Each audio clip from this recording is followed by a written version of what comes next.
وفاقی وزیر سعد رفیق اس وقت لاہور میں تقریب سے خطاب کر رہے ہیں۔ منسٹری آف سول ایویشن کے نیچے جو ادارے ہیں ان کی آپس میں معذرت کے ساتھ ہم آہنگی نہیں ہے۔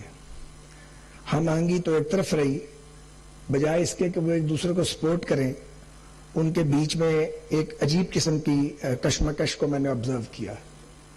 تو ہمارا پہلا کام یہ تھا، جو الحمدللہ ہم کامیابی سے اس رکاوٹ کو عبور کر رہے ہیں، کہ یہ ادارے ایک دوسرے کو سپورٹ کریں اور سپورٹیو ہو جائیں۔ اس کے لیے میں سیکرٹری صاحب سول ایویشن کا شکر گزار ہوں کہ انہوں نے بہت مدد کی، اور ڈی جی صاحبان جو اداروں کو لیڈ کر رہے ہیں انہوں نے بھی اس سلسلے میں بہت تعاون کیا۔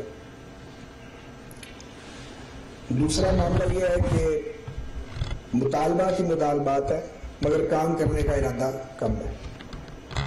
تو مجھے نہیں پتا کہ ہم نے کتنے، ابھی 1 سال بظاہر ہمارے پاس ہے، 5 سال تو بہرحال نہیں ہے، لیکن جتنا عرصہ بھی ہمارے پاس ہے، مطالبات تبھی کیے جائیں جب کام کیا جائے، اور اگر کام نہیں کرنا تو مطالبات نہ کیے جائے۔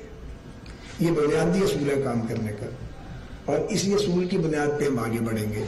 جو لوگ کام کریں گے، محنت کریں گے، جو کمیونٹی زیادہ محنت کرے گی اس کو اس کا پھل بھی اسی حساب سے ملے گا۔ یہاں ایویشن میں جو دباؤ میں نے فیس کیے ہیں اور جو میرے ساتھی فیس کر رہے ہیں، یہ ریلویز میں فیس نہیں کیے۔ تو ریلویز میں تو اندرون ملک سے دباؤ آتا تھا، یہاں بیرون ملک سے بھی دباؤ آتا ہے، اور بے پناہ دباؤ آتا ہے۔ اللہ کا شکر ہے کہ اب تک ہم اس پہ ثابت قدم رہے ہیں، اور انشاءاللہ آئندہ بھی ثابت قدم رہیں گے۔ ہمارے بہت سے برادر اسلامی ممالک یہاں پہ ان کی ایئر لائنز آتی ہیں، ہمیں بہت بڑی خوشی ہے اس بات کی۔ لیکن اگر بسد احترام میں عرض کرنا چاہتا ہوں کہ اگر ASA سے اوپر، یعنی جو ایئر سپیس ایگریمنٹ ہے، اس سے باہر نکل کر کوئی ہمارا برادر ملک، کوئی دوست ملک یہاں کام کرنا چاہتا ہے، تو اس کو ہمارے ساتھ کاروبار کرنا پڑے گا، جوائنٹ وینچر کرنا پڑے گا، اور اس میں PIA کو اپنا پارٹنر بنانا پڑے گا۔ اس کے بغیر مشکل کام ہے، کیونکہ ہمارے پاس ہیومن ریسورس ہے، ہمارے پاس میٹل نہیں ہے۔ ان کے پاس میٹل ہے، ہیومن ریسورس نہیں ہے۔ تو اگر آپ نے ہماری مارکیٹ کو یوز کرنا ہے تو ضرور کریں، لیکن اس کا ریزنیبل شیئر آپ پاکستان کی جو اسٹیٹ ایئر لائن ہے اس کو دیں۔ یہ اصول ہم نے یہاں وضع کر لیا ہے، اسی اصول پہ ہم کھڑے ہیں اور اسی اصول پہ آگے بڑھیں گے۔ ہم ہر ایک کو ویلکم کریں گے، جو PIA کو اچھا آفر دے گا، PIA اس کے ساتھ ضرور کام کرے گی انشاءاللہ تعالی۔ ودن سول ایویشن میں بڑے ادب سے کہنا چاہتا ہوں کہ سول ایویشن اتھارٹی کو اور PIA کو بھی ایک دوسرے کے ساتھ سپورٹیو ہونا چاہیے۔ تو میں پہلے ذرا سول ایویشن پہ بات کروں، پھر کچھ دیر میں PIA پہ بھی لگاؤں گا۔ یہ جو رن وے آج جس کا باقاعدہ طور پہ افتتاح کر رہے ہیں، اس پہ آپ مبارکباد کے مستحق ہیں۔ یہ بدقسمتی سے 6-7 ماہ کی تاخیر ہے، بہرحال وہ تاخیر ختم ہو چکی ہے اور ابھی یہ آپریشنل ہو گیا ہے۔ جہاں تک لاہور ایئرپورٹ کا تعلق ہے، لاہور ایئرپورٹ اس وقت سب سے زیادہ ارننگ ایئرپورٹ ہے پاکستان کے باقی سارے ایئرپورٹس میں، جیسا کہ ابھی بتا رہے تھے نسپاک کے جو سربراہ ہیں کہ اس کی ارننگ سب سے زیادہ ہے۔ تو یہاں جو انویسٹمنٹ ہوگی، جو 19 بلین کو تجاوز کرے گی، ڈیفینیٹلی یہ 5 سال میں انشاءاللہ تعالی واپس آ جائے گی۔ تو یہ ایک ایسا پروجیکٹ ہے جو وائبل بھی ہے اور منافع بخش بھی ہے۔ اسی طرح کراچی ایئرپورٹ کے رن وے پر اسی سال کام شروع ہوگا، اس کی اپ گریڈیشن پہ۔ گلگت، چترال اور سکردو کے ایئرپورٹس کو بھی مزید ماڈرنائز کیا جائے گا انشاءاللہ تعالی۔ 2 بڑے اہم ایریاز ہیں پاکستان کے جن کے ایئرپورٹس کو انٹرنیشنل ایئرپورٹ بننا چاہیے، اور ان کا جو ایریا آف کیچمنٹ ہے وہ بہت بڑا ہے، ایک سکھر اور ایک ڈیرہ اسماعیل خان۔ تو یہ دونوں بھی پاکستان کی سول ایویشن اور CAA کی پریورٹی میں شامل ہے۔ سکھر اور ڈیرہ اسماعیل خان کے ایئرپورٹس کو انشاءاللہ انٹرنیشنل ایئرپورٹس کا درجہ دیا جائے گا، اور جلد اس حوالے سے ہم ایڈوانسمنٹ کریں گے۔ گوادر کا نیا ایئرپورٹ انشاءاللہ سپٹمبر 2023 میں فلی آپریشنل ہو جائے گا انشاءاللہ تعالی۔ کوئٹہ اور فیصل آباد کے ایئرپورٹس پہ کام جاری ہے، ان کے رن ویز بھی اسی سال انشاءاللہ مکمل ہوں گے۔ والٹن ایئرپورٹ بھی ایک نمونہ ہے جس کو سلجھایا جانا چاہیے تھا۔ وہاں پہ آپ نے پچھلے دور میں ایک بزنس ڈسٹرکٹ بنا لیا، سول ایویشن کی زمین بھی چلی گئی، اس کا کافی حصہ بک بھی گیا، اور ابھی تک پنجاب حکومت کا اور سول ایویشن اتھارٹی کا کوئی ایگریمنٹ موجود نہیں ہے. ایک عجیب طرفہ تماشا ہے یہ. بہرحال اب نئی گورنمنٹ آئی ہے, ہم ان سے بھی بات کریں گے اور ہماری کوشش ہوگی کہ سول ایویشن اتھارٹی کو جو بھی معاہدہ ان کا آپس میں جو انڈرسٹینڈنگ تھی یا ان کا ایک ایم او یو تھا اس کو آگے بڑھایا جائے, اور جو پیسے پڑے ہوئے ہیں بزنس ڈسٹرکٹ اتھارٹی کے پاس وہ سول ایویشن اتھارٹی کو منتقل ہو.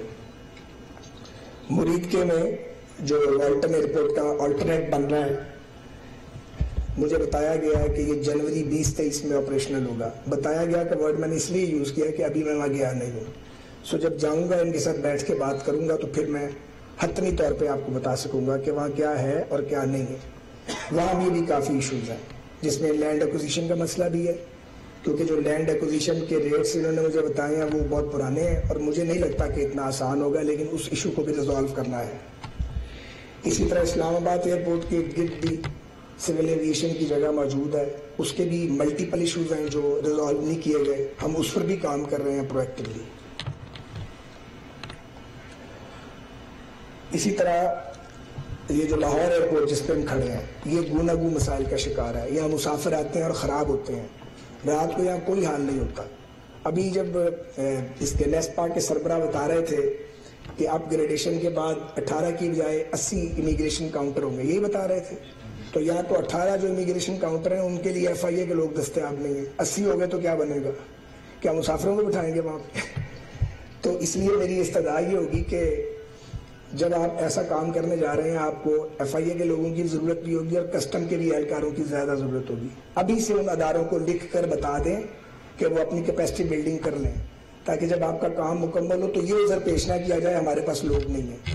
کیونکہ ہمارا یہ بھی المیہ ہے کہ ہم کام آئسولیشن میں کرتے ہیں, اس کو انٹیگریٹ نہیں کرتے ہم باقی اداروں کے ساتھ. تو کائنڈلی اس کا بھی سے بندوبست کریں. ویسے ہم ڈی جی ایف آئی اے کو ملے تھے, اب نئے ڈی جی آ گئے ہیں, ان کو ملیں گے.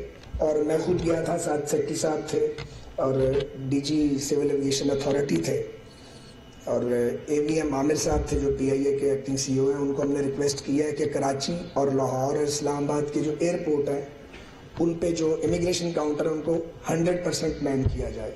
انہوں نے کمٹ کیا ہے, لیکن اب نئے ڈی جی آئے ہیں تو اب دوبارہ ہم ان کے پاس جا کے ان سے یہ کمٹمنٹ لیں گے اور کوشش کریں گے کہ لوگوں کی مشکل کم ہو. ایک اور تجویز میں نے, آپ ایئرپورٹ مینیجر یہاں بیٹھے ہیں, آپ نے اس کا جواب ابھی اس کے بعد دینا مجھے مل کے.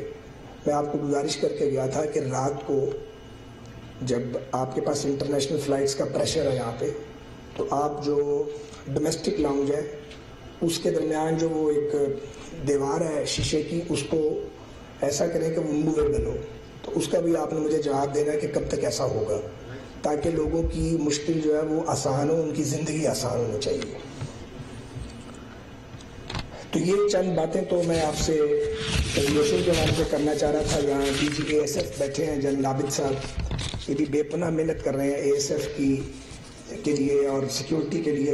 اے ایس ایف کو بھی بہت سارے مسائل کا سامنا ہے, مین پاور کی شارٹیج ہے, ریسورسز کی شارٹیج ہے, اس پہ بھی ہم مل کے کام کر رہے ہیں تاکہ اے ایس ایف کے اہلکاران کو جو ہے وہ ان کی جو کوالٹی ہے, ان کی لیونگ فیسلٹیز ہیں, ان کو امپروو کیا جائے تاکہ وہ اور زیادہ اچھے طریقے سے ان کا اکوپمنٹ جو اس کو اپ گریڈ کیا جائے. اپنا وہ فرائض بڑے نامساعد حالات میں سر انجام دے رہے ہیں, اس پر بھی ہم مل کے کام کر رہے ہیں.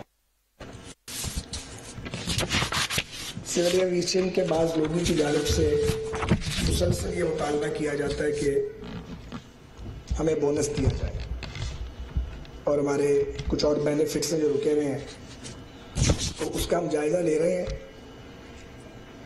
اور میں نے یہ پوچھا تھا کہ بونس کس خوشی میں دیا جائے, تو بتایا گیا کہ جو منافع میں اس خوشی میں دیا جائے. اس خوشی میں تو نہیں مل سکتا, کیونکہ یہ جو منافع ہے وہ اس کا ہمیں اندازہ ہے. تو ہم جو ہو سکے گا وہ لازمی کریں گے. یہ نہیں ہے کہ لے کے بیٹھے رہیں گے, لیکن مہنگائی بھی بہت ہے اور مشکلات بھی بہت ہیں, لیکن اداروں کے مسائل بھی بہت ہیں. تو ہمیں اپنے وسائل کا پراپر استعمال کرنا ہے.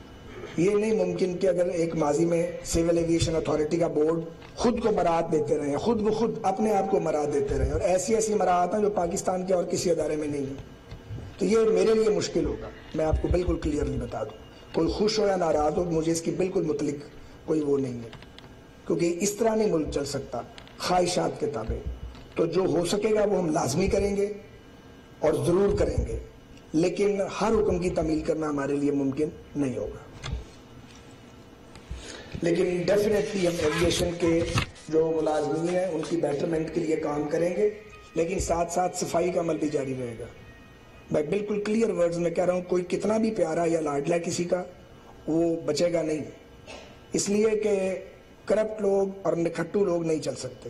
تو یہ جو ڈیڈ ووڈ ہے اس کو الگ کرنا پڑے گا، اور یہ ان سب کے لیے پیغام ہے جو ڈیڈ ووڈ ہیں اور جن کو کام کرنے کی عادت نہیں ہے۔ بہت بڑی بھرتی ہوئی ہے سیاسی بنیادوں پہ، بہت بڑی گڑبڑ کی گئی ہے یہاں پہ۔ میں کسی ایک دور پہ یہ الزام عائد نہیں کرنا چاہتا، یہ بالکل انفیئر کام تھا جو کیا گیا، پی آئی اے میں بھی کیا گیا اور سول ایویشن میں بھی کیا گیا، اور بڑی زیادتی کی گئی ہے صرف اپنے حلقے مضبوط کرنے کے لیے۔ اور میں آپ کو یہ یقین دلا رہا ہوں کہ اس بھرتی کے عمل سے میرا کوئی تعلق نہ ہوگا، نہ ہے اور نہ ہونا چاہیے۔ ابھی بھی اے ایس ایف کے اندر بھرتی ہو رہی ہے، D G A S F آپ کے سامنے تشریف رکھتے ہیں۔ میں ملک سے باہر تھا، میں نے انہیں کال کی اور میں نے انہیں یقین دلایا کہ میں آپ کو کوئی سفارش نہیں کروں گا، اور انہوں نے مجھے یقین دلایا کہ کوئی سفارش ہوگی بھی نہیں اور میرٹ پہ کام ہوگا۔ تو وہ پرچیاں آ جاتی ہیں، جی یہ لڑکا اے ایس آئی کروا دیں، یہ لڑکا ملازم کروا دیں، تو میں ایک ہی بار بتا دوں سب کو کہ پرچیاں، کیونکہ میں نے ان کو کہنا کچھ نہیں اور انہوں نے یہ بات ماننی کوئی نہیں۔ تو جب ہم نے یہ کام کرنا ہی نہیں، میں بھی ایک حلقے کو ریپرزینٹ کرتا ہوں، یہ میری ہی کانسٹیچوئنسی ہے، میں بھی یہاں پہ الیکشن لڑتا ہوں اور ووٹ لیتا ہوں، لیکن وہ اجتماعی کاموں کی بنیاد پہ لیتا ہوں۔ کسی وزیر کو اور کسی رکن اسمبلی کو میں سمجھتا ہوں، اور کسی ایون سول سرونٹ کو یا کسی کو یہ رائٹ نہیں ہے کہ وہ اپنے پیاروں کو، اپنے لاڈلوں کو، اپنے چاہنے والوں کو وہ بھرتی کرے اداروں کے اندر، پھر ملک کا نظام نہیں چلتا، اور اسی لیے ہمارا نظام برباد ہوا۔ دہائیوں کے اندر ہم نے یہ تباہی مچائی ہے اس ملک کے اندر۔ اب ذرا میں پی آئی اے پہ گزارش کرنا چاہ رہا ہوں۔ پی آئی اے کے دوستوں کو جی میں نے کلیئرلی گزارش کی ہے کہ ان کا کیس بہت مشکل ہے، اور جب کسی کے پاس جا کے یہ کہیں کہ جی پی آئی اے امپروو ہو سکتا ہے، کوئی ماننے کو تیار ہی نہیں ہے۔ لیکن میں آپ کو یقین دلاتا ہوں کہ پی آئی اے بدل سکتا ہے، پی آئی اے کا ٹرن اراؤنڈ کیا جا سکتا ہے، یہ ڈویبل ہے، یہ ناممکن نہیں ہے، لیکن اس کے لیے عزم چاہیے، ہمت چاہیے، اور سب سے بڑی بات یہ پالیسیوں کا تسلسل چاہیے۔ جو ٹیم پچھلی حکومت کی تھی اس میں ہم نے کوئی تبدیلی نہیں کی، سیکٹری صاحب بھی وہی ہیں، ڈی جی سی اے بھی وہی ہیں، D G A S F بھی وہی ہیں، پی آئی اے کی ساری ٹیم بھی وہی ہے، صرف ارشد ملک صاحب ریٹائر ہوئے ہیں اور باقی ساری کی ساری ٹیم وہی ہے۔ البتہ ایک کام ہم کر رہے ہیں کہ ہم ان لوگوں کو کی پوزیشنز میں پی آئی اے میں لا رہے ہیں جن کی کوئی سفارش نہیں ہے اور جن کو یہ یقین ہے کہ ان کو کبھی کسی کی پوزیشن پہ نہیں لگایا جائے گا، ان کو ڈھونڈ کے لگا رہے ہیں، اور اس کا انشاءاللہ تعالی نتیجہ نکلے گا۔ جب آپ میرٹ پہ تقرری کریں گے، جب آپ ایک قابل آدمی کو ایک جگہ پہ لگائیں گے اور اس کو پھر آزاد کر دیں گے، وہ اپنی اتھارٹی استعمال کرے گا، تو پھر وہ اپنی ٹیم بنائے گا، نتیجہ دینا اس کی ذمہ داری ہے، تو وہ نتیجہ آپ کو انشاءاللہ تعالی دے گا۔ مجھے یقین ہے کہ پی آئی اے کے اندر امپروومنٹ ہوگی۔ وفاقی وزیر سعد رفیق لاہور میں تقریب سے خطاب کر رہے ہیں، انہوں نے کہا کہ مہنگائی بہت ہے، مسائل بھی بہت ہیں، اور اداروں کے وسائل کا بہتر استعمال کرنا ہوگا، خواہشات پر کام نہیں ہو سکتا۔ وفاقی وزیر سعد رفیق نے لاہور میں تقریب سے خطاب کرتے ہوئے یہ بھی کہا کہ کرپٹ اور نکٹھو لوگ نہیں چل سکتے،